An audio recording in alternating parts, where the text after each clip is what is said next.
Learn English through stories B30 PDF. Adapted and modified by Kulwant Singh Sandhu. Contents 1. Goodbye, Mr. Hollywood.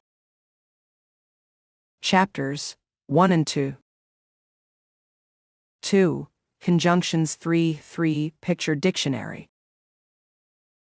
Chapter 1. Mystery Girl. It all began on a beautiful spring morning in a village called Whistler, in Canada, a pretty little village in the mountains of British Columbia. There was a cafe in the village, with tables outside, and at one of these tables sat a young man. He finished his breakfast, drank his coffee, looked up into the blue sky, and felt the warm sun on his face. Nick Lortz was a happy man. The waiter came up to his table. "More coffee?" he asked. "Yeah." "Great," said Nick. He gave the waiter his coffee cup. The waiter looked at the camera on the table. "On vacation," he said.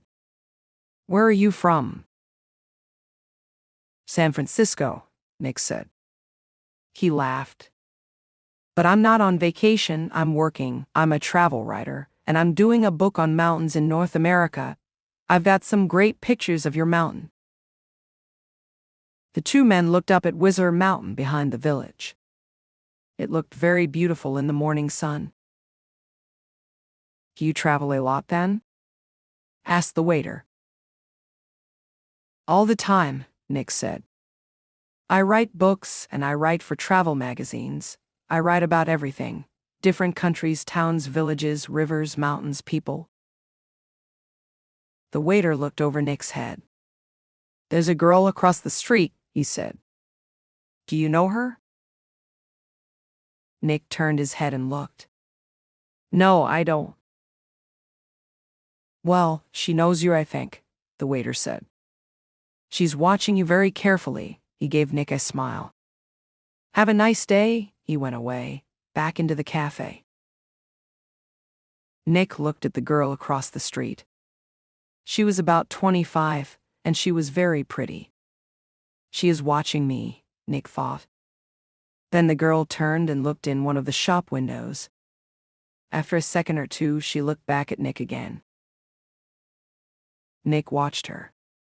"She looks worried," he thought. "What's she doing? Is she waiting for somebody?" Suddenly, the girl smiled.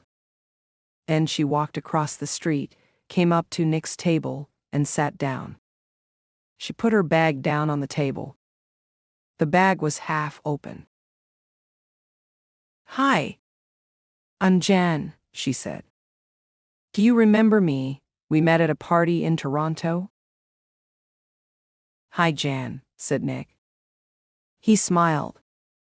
"I'm Nick, but we didn't meet at a party in Toronto. I don't go to parties very often, and never in Toronto." "Oh," the girl said. But she didn't get up or move away. "Have some coffee," said Nick. The story about the party in Toronto wasn't true, but it was a beautiful morning, and she was a pretty girl. Maybe it was a party in Montreal or New York.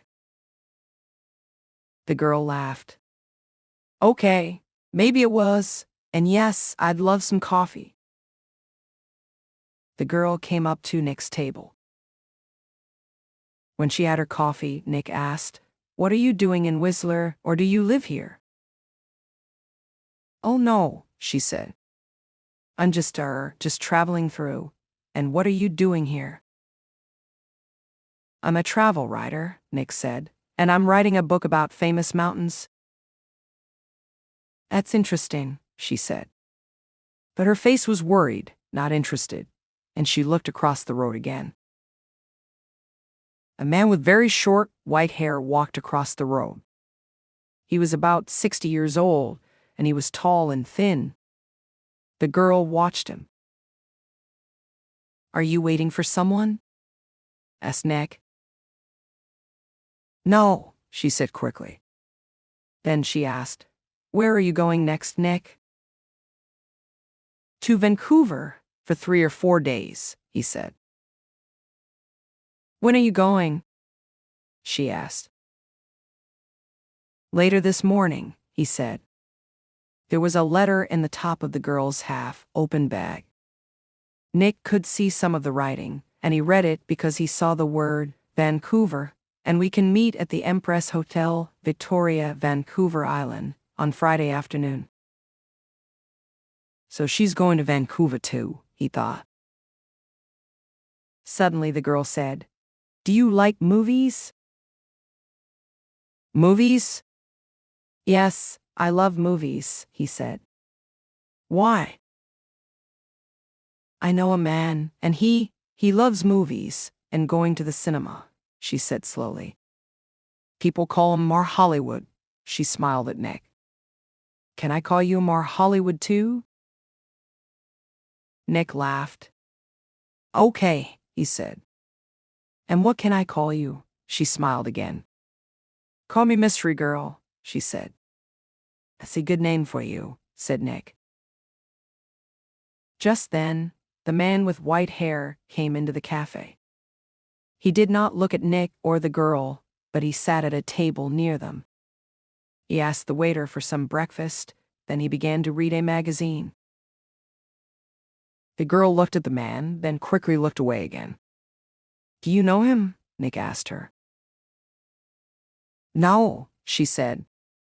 She finished her coffee quickly and got up. I must go now, she said. Nick stood up too. Nice too, he began.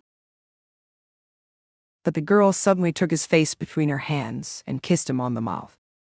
Drive carefully, and Mar Hollywood goodbye, she said, with a big, beautiful smile. Then she turned and walked quickly away. Are you waiting for someone? Asked Nick. Nick sat down again and watched her. She walked down the road and into a big hotel. Now what, thought Nick, was that all about? The man with white hair watched Nick and waited.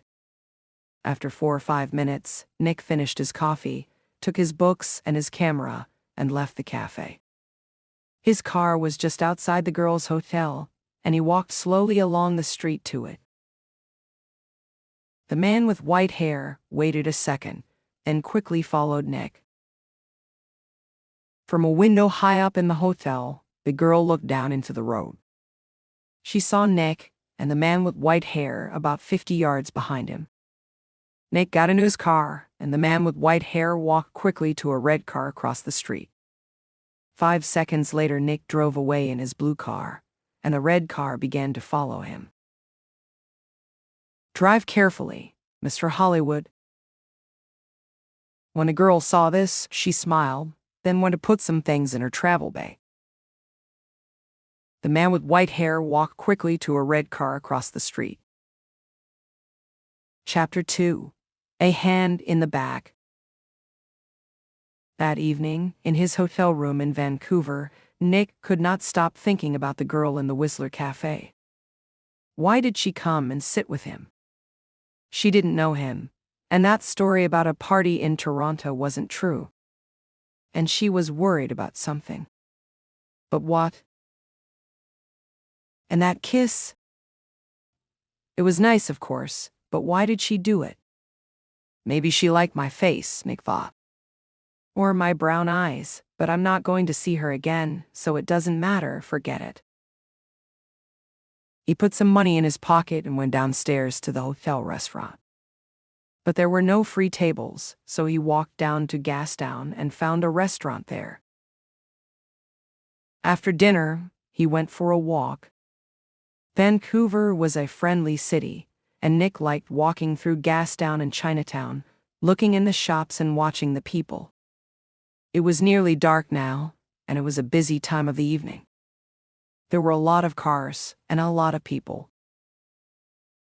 After a time, Nick began to walk back to his hotel. He came to a busy street and waited with a small crowd of people to go across. A tall woman in a blue dress stood next to him. She turned and smiled at him. "It's the first warm evening of spring," she said. "It's nice to be out after the long, cold winter." "Yeah," said Nick. "It's great, it's—" Suddenly, there was a hand in his back, and the hand pushed Nick into the road. Nick fell on his face in front of a big green car. People screamed, but the green car stopped only inches from Nick's head. The woman in the blue dress ran into the road and pulled Nick to his feet. "Are you okay? What happened?" she said. The driver of the green car shouted angrily at Nick, but Nick did not hear him. "Somebody pushed me," he said to the woman. "I didn't fall. Somebody pushed me." "Pushed you?" said the woman. "Who? I didn't see anybody." Nick looked at the faces of the people near him, but he didn't know them. Then he saw a man's back. The man was tall and thin and had very short white hair. He walked quickly away down the street and did not look back. "Hey, you!" Nick shouted. "Wait!" But the man did not stop, and he was soon lost in the crowds. "Did he push you?" asked the woman in the blue dress. I don't know," Nick said. "Do you know him?" she asked. "I don't know his name," Nick said. "But I know this short white hair. Now, where did I see it before?" The woman began to move away. "I must get home," she said. "Are you okay now?" "Yeah, I'm okay," Nick said. "And thanks for your help." "That's okay." The woman smiled. "Be careful now." Back in his hotel, Nick sat on his bed and thought. It was an accident. Nobody pushed me. It was an accident. Nobody wants to kill me. And there are hundreds of men in Vancouver with white hair. Nick fell on his face in front of a big green car. It was 1 o'clock in the morning, but Nick couldn't sleep. He listened to the cars in the road, and he looked at the night sky through his hotel room window.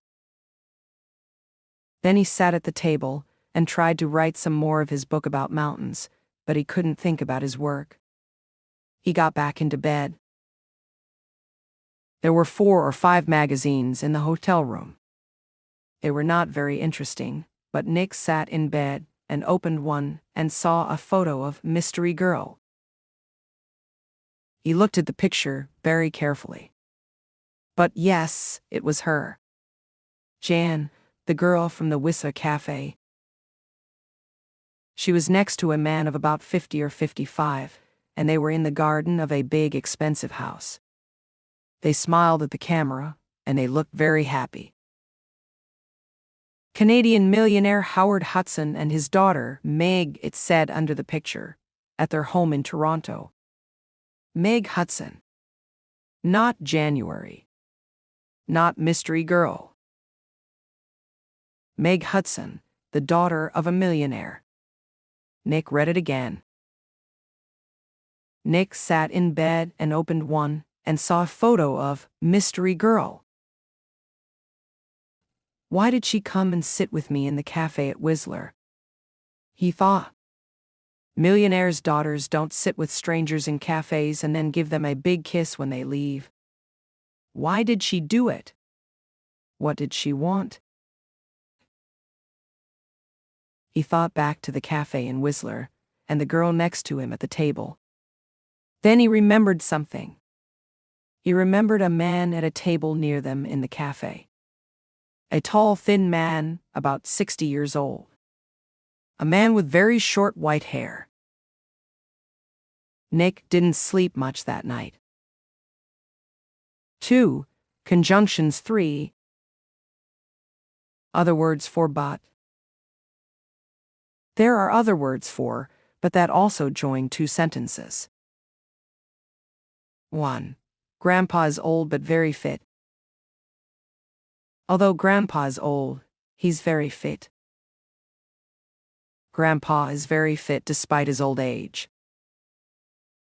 2. The weather was sunny but cold. Even though the weather was sunny, it was cold. It was cold despite the sunny weather. 3. The bus is slower than the train, but it's cheaper. While the bus is slower than the train, it's cheaper. The bus is slower than the train, it's cheaper though. 4. This computer is very old but reliable. Though this computer is very old, it is very reliable. This computer is very reliable despite being very old. 3. Picture dictionary page. Jobs.